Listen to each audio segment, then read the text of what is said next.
Hi, I'm Matt, and I'm here with Kimberly to talk about improving your project planning with PSA software and how we can help simplify things and make things more consistent. Why would I want to use PSA software when I'm planning a project? I have project planning software. You have project planning software, and it's going to help you plan the tasks and activities to deliver the work. But when you're delivering a project, there's a lot more that's happening and moving to make sure that you're doing not just delivering the work, but you're managing the finances, arranging the people, and taking care of um, you know other things that your company and your client needs to worry about. So let's start, Kimberly, talking about what happens before a project is even starting that you need to plan for and worry about. So when you're first contacted by a client and they're asking you to do a project, um, what's the next set of things you have to do to put together an initial plan? Well, I need to have an idea of what the work is, obviously. Make sure that I have the people to staff the work. So I have the timeline, the people available at the right time that have the right skills to successfully deliver the project. I need to set up a budget for the project. So to make sure that when I'm coming back to the client with an estimate, I'm actually estimating appropriately and going to have a high enough profit margin on the project to make it worthwhile for my team to do the work. And then that's going to iterate as I work with the client, getting closer to the project actually happening. So you've done this a few years. Um, how often is that initial plan um, right? 100% correct? Never. Um, there's varying degrees of accuracy, but I would say honestly, if anyone says their plans are 100% accurate, there's always something that's going to change. Um, Scope is going to change, or people are going to change, or Joe decides to going to take a vacation, so that's going to change something. Like something always changes. And it could be that you propose that the project's going to take 8 people for 6 months, and the client comes back and says that's way too big, or we'd like to get it done faster, or what have you. So the scope could change, the number of people could change. They may say they want a fixed price for the project, and then as you talk to them, they figure out that there's a lot of variables on their side, and they've changed the nature of how they want to build a project. Um, it seems like everything will change at least once before you even start the project. Okay, so, but it changes a few times. We get ready, we start the project. Um, what what has to happen during the project with your PSA software? So you're using your PSA, so you're using your project planning software to monitor the progress of the actual deliverables on the project. Your your project manager is using your project planning software. Your leadership team that's accountable for the financial and humans of the project, because that varies company to company depending on how you operate. They're going to be more concerned about being able to monitor, are we, at a high level, are the deliverables being met, right? And the reason we care about that, other than obviously client satisfaction, is because if deliverables aren't being met on time, then we may need to add people, for example, to bring it, the project, keep the project on track. We may need to add time. We need to change people that are on the project. All of those things can happen based on what's going on the project. So we have to know what's happening on the project, and then we need to be able to react to that and change our budget, change our people, whatever variables that we need to adjust or levers we need to pull in order to keep in alignment with as close to the agreement as possible with the client. And obviously, we should be talking to the client throughout this as well. This should not be happening in a vacuum. Yeah, and the longer the project, the more things are going to change, right? So if you have a team of 6 on a project for a year, life just intervenes, right? It's unlikely that the exact same 6 people without any twists and turns are going to be there a year from now. Um, so that's something you need to manage. Um, let's take the case, let's assume nothing has changed in our staffing. We're not changing the end date. We're not changing the start date.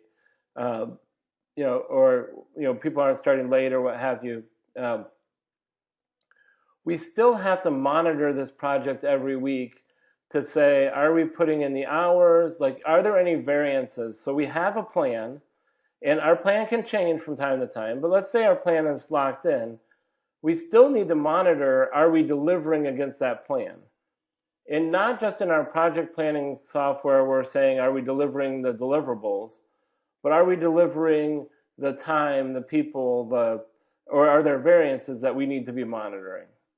So that's another a piece of that, that project, during the project that we need to be using our PSA software to monitor. Absolutely. If a client sees that you're not putting as much time on it as they're expecting, or if you're seeing that the time isn't being delivered, it can impact your margins, it can impact your project delivery.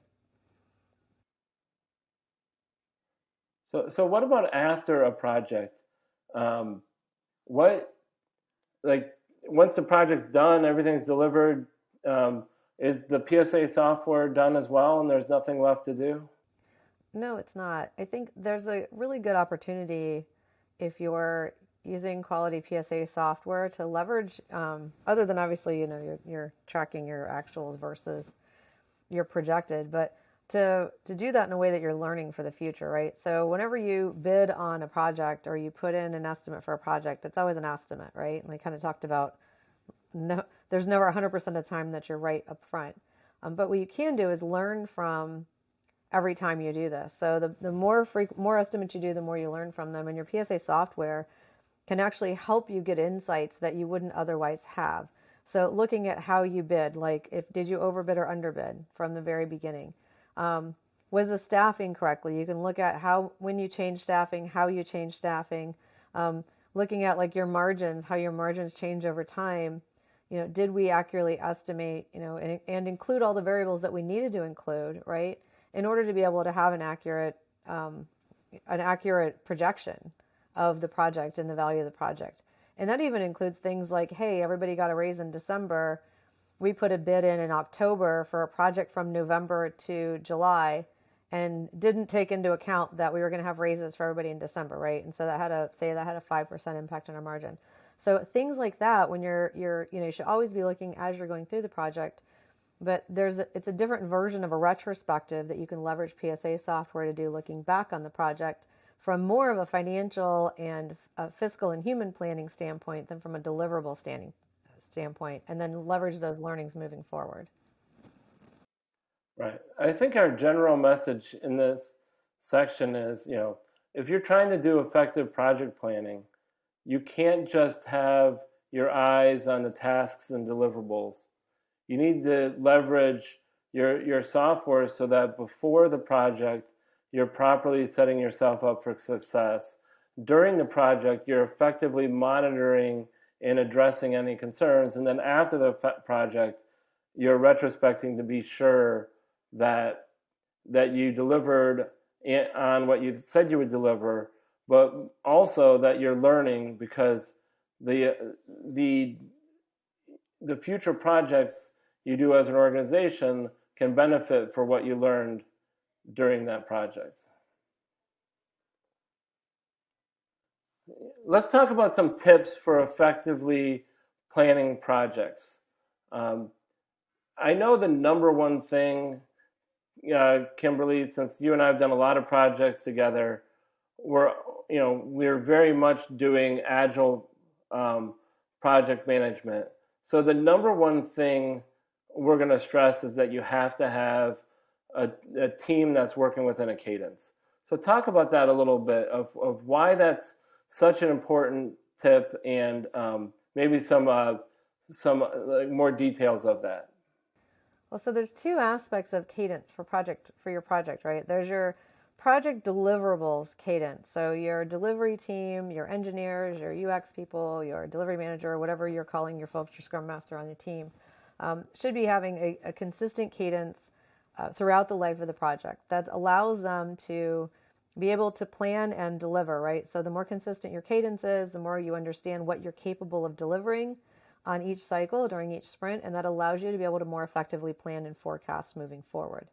That same concept applies to the other aspects of the project as well, right? So looking at the things like your financials for your project, how you're burning against, if you're working on a purchase order, how are you burning your money against your purchase order or your expected financials? How is your staffing going? How's the team functioning? How are you doing from a variance standpoint, right? So if we predicted that we had 10 people on a project, it's a time and materials project, and everyone's working at 100% capacity and billing, and we find out that half the people are actually 75% billing consistently for whatever reason, right? You're going to have huge variances there. And so if you don't have a consistent cadence where you're looking at those aspects of the project as well, then you're going to get to the end of the project and look back and say, wow, I thought we were going to make $1 million on this project. We only made $750,000.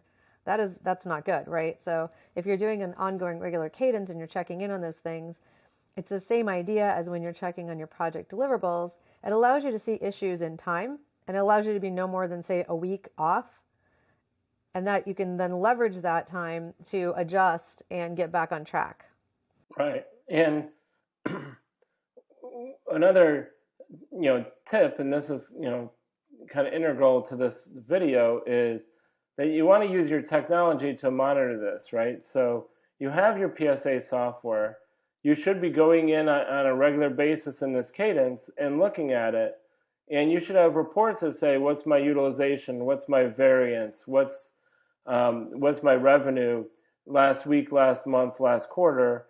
And then I make sure that the plan going forward matches that, so that you're continually, predicting the future and staying disciplined in your project management. Absolutely, Matt. You can't do it without having the visibility into the data. All right, so I touched on software a little bit there. Talk about the type of software your teams typically use, and then how that relates to the PSA software that we're talking about here. PSA software and project management software are hand in hand. Your project management software is going to track your deliverables. It's going to track, here are the things we said we were going to do, whether it's Kanban, whether it's Scrum, whether it's waterfall.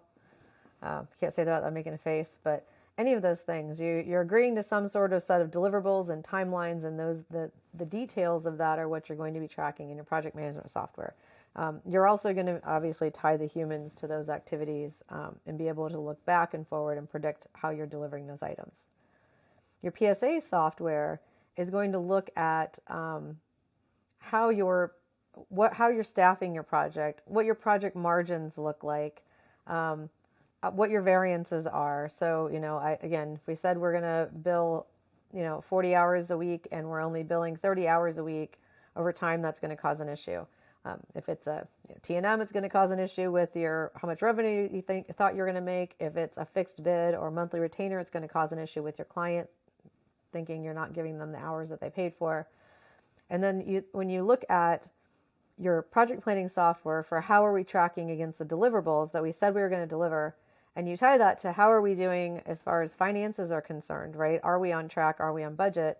Those two things go together. So if our deliverables are late, if we're running behind on deliverables, then the chances of us finishing the project on time and on budget start to get reduced, right? And we need to be aware of that as soon as possible so that we can make whatever adjustments we need to make in our team or our staffing in order to help, feed back into making the project more successful. Right. So our project planning tools, let's take a Agile Lifecycle or a Kanban board. It can predict based on, let's say we're doing weekly sprints in the Agile cadence. We can see how much we've delivered every week, look at how much work do we think we have left, and we can predict the end date, right? We can use a burn down chart or other tools in order to do that.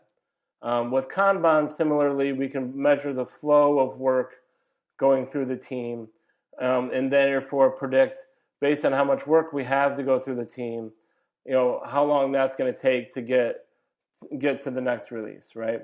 And So those numbers are valuable to the people managing the project at a detailed level, and they're constantly challenged to affect those numbers, make them more consistent, improve their velocity, identify impediments, and so forth. But those numbers are also useful to the people planning the projects in the PSA software, because now if I know I have 12 weeks left, if I have 12 weeks of budget left, then I'm in pretty good shape. If I have 12 weeks left based on the data my project team's telling me, and I have 10 weeks of budget left, now I have an early warning system to say, all right, what am I going to do about that, right? Well, why is the team reporting that they have 12 weeks left? Is it because velocity is lower than we expected? Is it because there's more work than we expected? Or things are more complex than we expected? We can look at what's the root cause of that, work as a team to identify how to address that, and therefore not have to adjust our budget. Or if it's something that's unavoidable, we now know we have data that supports us, and we can then make the adjustments in the overall project plan. So I think the interplay between project planning software and PSA software is important. There's just a few metrics that overlap, but they're very important to have in your cadence, both at the project level and at the overall planning level, to be sure that you have data that's supporting your decisions on what to do with the project. So Kimberly, we talked about how PSA software is critical to project management and managing a project. Let's talk a little bit about some of the key capabilities when you're looking at PSA software that you would want in order to do this project planning and use it, properly in support. I've heard you talk in the past about things being, future focused, sliceable, scalable, and so forth. Talk about some of those key aspects of what you need in the software to make it effective to be managing at a specific project level. So there's a handful of things that are key importance for the PSA software supporting your project management. Being able to do your staffing and budgeting ahead of time and estimating, not estimating your deliverables, obviously that's separate, but taking that estimation and building your plan off of it. So for example, if you say, based on roughly the idea of what we're delivering, we think we have a 4-month project with 10 people on it. You're going to be able to build that out in PSA software and get an idea of what people do you need? Do you have the right people to deliver the project? Are you going to have issues delivering the project because of the timing and the people and what's necessary? And you're able to see that ahead of time. What do you need to do from a budgeting standpoint? What do you need to bid back to the client to make sure that you're covering and getting the profit margins that you're expecting to get? So all of those things from a planning standpoint are super important. And then being able to slice and scale, think about if at a single project level, you're going to have a single project. But if you have multiple projects that are working together at a single client, being able to look at all of those together in one place, being able to move people back and forth across them if needed, and being able to project, again, where we're at from a finance and human standpoint, both like in the near, mid, and long term, and then being able to true that up against our actuals as we're going along is absolutely essential to being able to stay on budget and on track from a financial and human standpoint. Right. And as we talked about, there's a lot of those capabilities you talked about that are needed before a project and setting up that plan. And then during the project, like as you just mentioned, you may be moving people. You also want something that's traceable, that I can see week to week as I'm adjusting the plan what happens. So I can compare this week to 4 weeks ago, see any trends, what's happening. Okay, I'm consistently under hours, or I'm consistently over the hours I expected to work, and I'm going to burn out my team. Or we keep switching who's on the project, right? So if I can see what's happening, what's changing over time, and it's traceable, that's going to be really important. So I think if you're looking at PSA software, you're going to want that ability to see future things, as well as to be able to compare what happened in the past to what happened today. I think to kind of wrap up this conversation, when you're wanting to effectively manage projects, you can't just worry about the tasks and the deliverables, but you also have to worry about all of the concerns around the project to make sure that your people, your clients, and your company are healthy as you're delivering this project. Well said.